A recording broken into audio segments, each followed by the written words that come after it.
Hello दोस्तों, आपका स्वागत है अपने YouTube channel Bharat Pak reaction and review में। दोस्तों, आज के वीडियो में हम देखने वाले हैं जम्मू कश्मीर में हो रही G20 मीटिंग को चाइना ने बॉयकॉट कर दिया है। उस पर भारत ने जो जवाब दिया है वो सुनकर पाकिस्तानी क्या रिएक्ट कर रहे हैं। दोस्तों, पाकिस्तानी मीडिया में बात हो रही है पाकिस्तान ने सभी OIC मेंबर देशों को श्रीनगर में हो रही G20 कॉन्फ्रेंस का बायकॉट करने के लिए कहा। फिर भी G20 के सदस्य देशों ने श्रीनगर में हो रही G20 कॉन्फ्रेंस को अटेंड किया। पाकिस्तानी बता रहे हैं भारत और मुस्लिम देशों के संबंध बहुत अच्छे हैं, हमारे कहने पर कोई बायकॉट नहीं करेगा। पाकिस्तानी ये भी बोल रहे हैं भारत अब एशिया का टाइगर है, चाइना अटेंड करे या ना करे भारत को कोई फ़र्क नहीं पड़ता क्योंकि बाकी G20 सदस्य देशों ने समिट में भाग लिया है। वीडियो में एक पाकिस्तानी स्टूडेंट बता रहा है भारत चाइना की बराबरी नहीं कर सकता, चाइना के पास वीटो है, पैसा है, इन्फ्लुएंस है, भारत कुछ भी कह ले, भारत को चाइना के बायकॉट करने से फर्क पड़ता है। क्या कहेंगी? G20 का इजलास हुआ है श्रीनगर जम्मू कश्मीर में और चाइना ने इसका बायकॉट किया था, तो फाइनली इंडिया ने इस पर अपनी खामोशी तोड़ते हुए कहा है कि वी डोंट केयर, चाइना का इसमें लॉस है, हमें फ़र्क नहीं पड़ता। क्या कहेंगे, इंडिया को क्यों फ़र्क नहीं पड़ता? बेसिकली जो है ना, इंडिया इस टाइम टॉप पावर पे है, उनकी हर एक चीज़ सेटल है, चाहे डेवलपमेंट देख लें, उनकी प्रोडक्शन देख लें, उन्होंने हर जगह अपना स्टेबल कर चुके हैं, उनको किसी के जाने या आने से कोई फ़र्क नहीं पड़ेगा। अगर वो किसी के साथ अटैच होंगे वो सामने वाले का फ़ायदा है। अभी मैं आपको रिसेंट बताऊँ, US के जो हैं सदर बाइडन ने भी कहा है, उनसे ऑटोग्राफ मांगा नरेंद्र मोदी साहब से, और उन्होंने बाकी सिटीज़ को कहा कि इनके साथ ताल्लुकात बेहतर करें, इसमें आपका ही फ़ायदा है। आप भी देखिए, इतने बड़े वो सदर हैं, उन्होंने इतनी बड़ी बात कह दी है, तो जाहिर बात है वो इस टाइम टॉप लेवल पे नरेंद्र मोदी साहब जा रहे हैं और उनकी क्रिएटिविटी, उनका हैंडल करना, चाय वाले तो लोग उनको कह देते हैं, लेकिन हमने ये नहीं देखना, हमने देखना है वो संभाल किस तरह रहे हैं, उनके टेक्निक्स लेने चाहिए, सोचें वो किस तरह से इतना ग्रो कर गए हैं। आगे हम देखें, कुछ साल पहले हम आगे थे, वो पीछे थे, अब वो हमसे 20 साल आगे चले गए हैं। हमें उधर तक जाने के लिए 20 से 30 साल चाहिए, और किसको पता है कल किसने देखा, ठीक है। यहाँ पर तो है आपस के इख्तलाफात ही नहीं ख़त्म होते।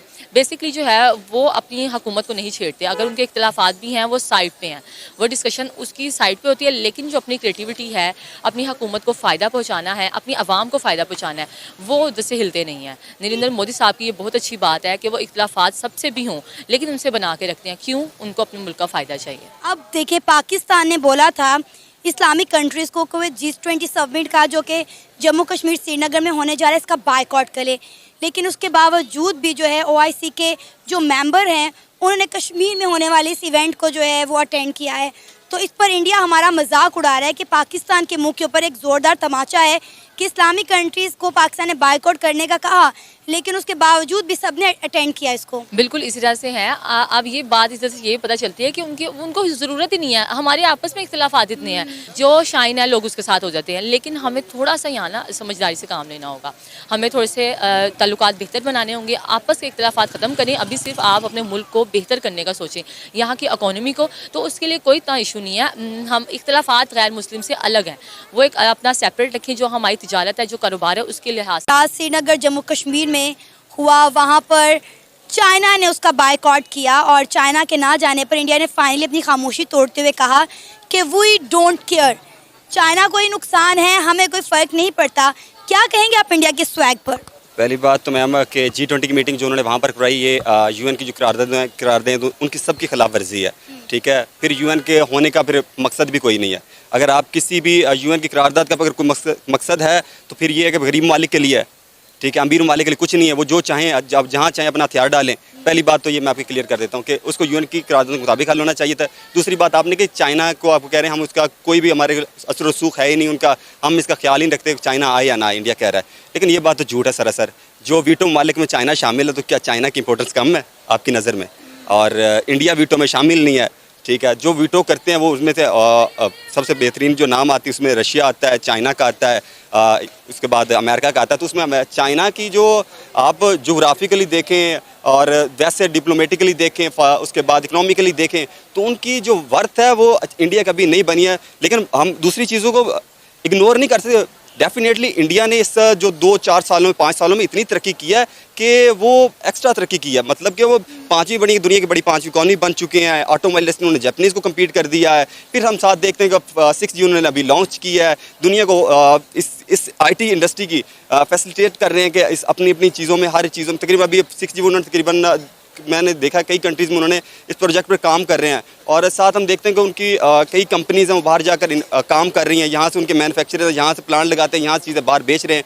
तो इंडिया बहुत आगे जा रहा है, नो डाउट। लेकिन चाइना की इंपॉर्टेंस को अगर वो इस तरह कह रहे हैं, क्योंकि चाइना के उनके साथ एक तो डिस्प्यूट्स हैं।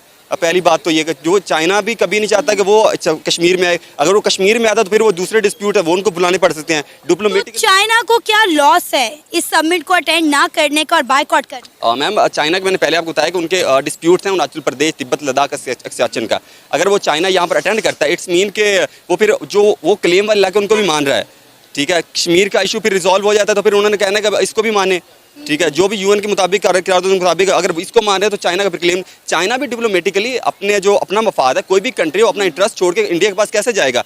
चाइना का ये इंटरेस्ट ही नहीं है कि उसमें जाए, ठीक है। साथ अब बात करते हैं सऊदी अरेबिया की, टर्की की। उन्होंने भी इसमें कहा है कि हम नहीं गए। अभी जो सियात वाली मेरे ख्याल कॉन्फ्रेंस थी G20 की, उसमें उन्होंने भी शिरकत नहीं की। लेकिन OIC के मेंबर्स ने जो है वो अटेंड किया है इस मीटिंग को, और इस पर इंडिया हमारा मजाक भी उड़ा रहा है कि पाकिस्तान ने बायकॉट की कॉल दी थी मुस्लिम ममालिक, उसके बावजूद भी OIC के मेंबर्स ने इस मीटिंग को श्रीनगर जम्मू कश्मीर में अटेंड किया है। लेकिन जहाँ पर बात करते हैं OIC के, ऑर्गेनाइजेशन ऑफ इस्लामिक कंट्रीज़ की, जितनी, लेकिन ठीक है कि सम कंट्रीज़ के अपने इंटरेस्ट हैं। लाइक हम देख लेंगे जब 370 आर्टिकल रिमूव हुआ तब भी किसी इस OIC कई कंट्रीज इस तरह कंडेम नहीं किया जिस तरह करना चाहिए था। तो अब भी वो है, क्योंकि हर कंट्री OIC ठीक है कि इंटरेस्ट बेस करती है, वो इस्लामिक इंटरेस्ट जो भी होता है उसके लिए काम करती है। लेकिन जब कंट्रीज़ के इंटरेस्ट की बात आती है ना, तो वो कंट्रीज़ के इंटरेस्ट को पहले देखते हैं, उसकी पॉलिसीज़ अपनी कंट्रीज़ के इंटरेस्ट के लिए बनाते हैं। लेकिन अब UAE का बात करते हैं, वो अपने एक जो इंटरेस्ट उसके हैं उसके मुताबिक इंडिया के साथ उसके इंटरेस्ट ज़्यादा हैं, तो इसीलिए उसने वहाँ पर अपनी जो प्रेजेंस।